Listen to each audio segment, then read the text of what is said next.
ನಮಸ್ತೆ ನನ್ನೆಲ್ಲ ಭಗಿನಿ ಹಾಗೂ ಮಹೋದಯರಿಗೆ. ನಿನ್ನೆ ನಾನು ಶಕ್ತಿಪೀಠವಾಗಿರುವಂತಹ ಶಿರ್ಸಿಗೆ ಹೋಗಿದ್ದೆ. It was an wonderful experience.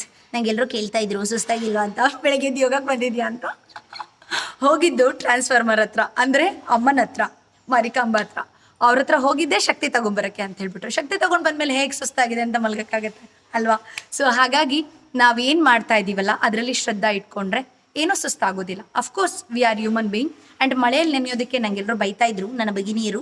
ಆದರೆ ಮಳೆಯಲ್ಲಿ ನೆನೆಯೋದು ನಮ್ಮ ಆರೋಗ್ಯಕ್ಕೆ ಒಳ್ಳೆಯದು. ಕಾರಣ ಏನಂತ ಹೇಳಿದ್ರೆ ದೃಷ್ಟಿ ಹೋಗುತ್ತೆ. ಎರಡನೇದು, ನಾವು ಫಸ್ಟ್ ಮಳೆಯಲ್ಲಿ ನೆನೆಬಾರ್ದು, ಬಟ್ ಅದಾದಮೇಲೆ ಇವಾಗ ಕಂಟಿನ್ಯೂ ಮಳೆ ಬರ್ತಿದೆ. ಸೊ ನೆನ್ನೆ ಹೆಲ್ಮೆಟ್ ಹಾಕಿರಲಿಲ್ಲ, I am sorry. And veil ಕಟ್ಟಿರಲಿಲ್ಲ ಸಾರಿಯಲ್ಲಿ long drive. It was an wonderful experience. Thank you so much.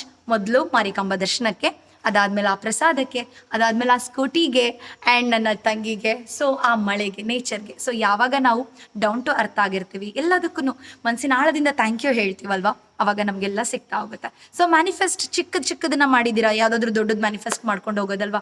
Coffee ಕುಡಿಲಿಕ್ಕೆ ಅಷ್ಟು ದೂರ ಹೋಗಿದ್ರಾ ಅಂತ ಕೇಳಿದ್ರು. ಸೊ ಮ್ಯಾನಿಫೆಸ್ಟ್ ಅಂದರೆ, ಅಫರ್ಮೇಷನ್ ಅಂದರೆ ನಾವು ಏನು ಮಾತಾಡ್ತೀವಲ್ಲ ಅದೆಲ್ಲ ಅಫರ್ಮೇಷನ್, ಓಕೆನಾ? ಸೊ ಅದಕ್ಕೆ ಹೇಳೋದು, ಹಿರಿಯರು ಹೇಳ್ತಾ ಇದ್ರು, ಅಶ್ವಿನಿ ದೇವತೆಗಳು ಅಸ್ತು ಅಂತೀರಿ, ಅಭಿಷೇಕನ ಮಾತಾಡಬಾರ್ದು ಅಂತ. ಅಭಿಷೇಕನ ಮಾತಾಡಬೇಡಿ, ಅಸ್ತು ಅಂತ ಹೇಳ್ತಾರೆ. ಯಾವಾಗ ಶುಭವನ್ನ ಮಾತಾಡಿ, ಬೇರೆಯವ್ರಿಗೆ ಶುಭವನ್ನ ಹಾರೈಸಿದಾಗ ನಮಗೆ ಜಾಸ್ತಿ ಶುಭ ಆಗುತ್ತೆ. ಅದಕ್ಕೋಸ್ಕರ ಯಾವಾಗೂ ಹ್ಯಾಪಿ ಆಗಿರಬೇಕು.